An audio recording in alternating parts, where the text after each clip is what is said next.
Are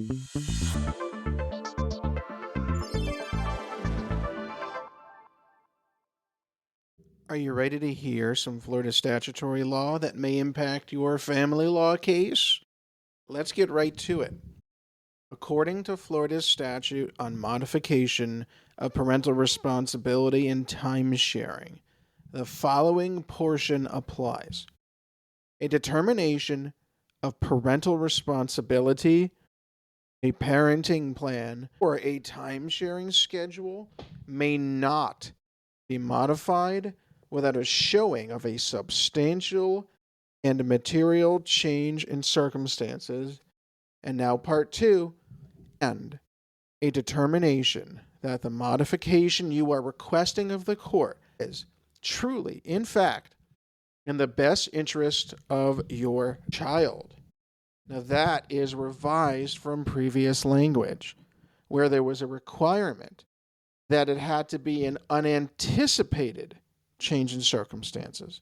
For example, if somebody was addicted to methamphetamines in 2022, and you sought to modify before this statute was changed in 2023, even though you knew that they were addicted to methamphetamines, and then you sought a modification, alleging as part of the grounds for modification of timesharing that your ex, the other parent, is addicted to methamphetamines, you had lost your chance.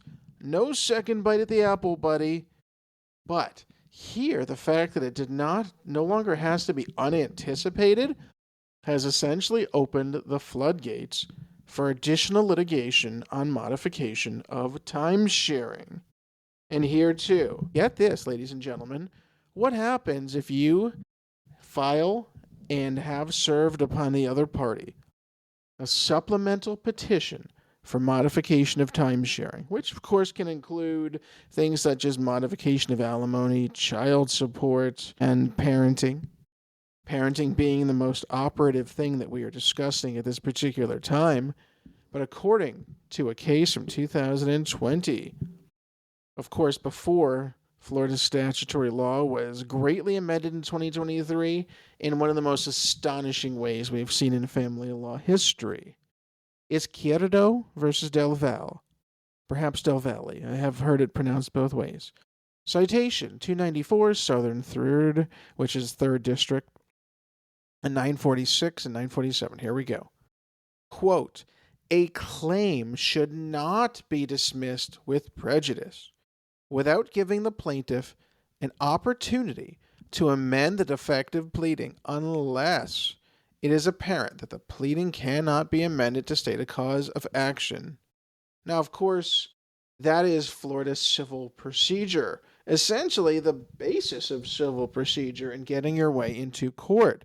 But this applies to motions to dismiss. What is the first tactic employed often by the respondent or former petitioner, the non-moving party, which becomes the moving party with their motion to dismiss? I know that sounds confusing, so I'm trying not to highlight it too much. What is the first defense mechanism when you are sued for a supplemental petition for modification?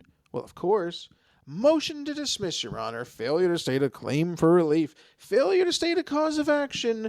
Everything they say, if even taken as true, in the light most favorable to the party bringing this new lawsuit, this supplemental petition, does not rise to the level of a substantial and material change in circumstances.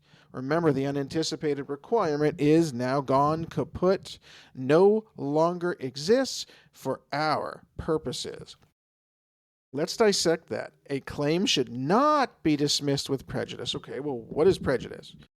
If something is dismissed with prejudice, it means that you are precluded from bringing it forth to the court again. Oftentimes, even if you win for the defending party a motion to dismiss in Florida family law that the supplemental petition brought against your client is defective or insufficient, it is not fatally defective. It is not fatally insufficient.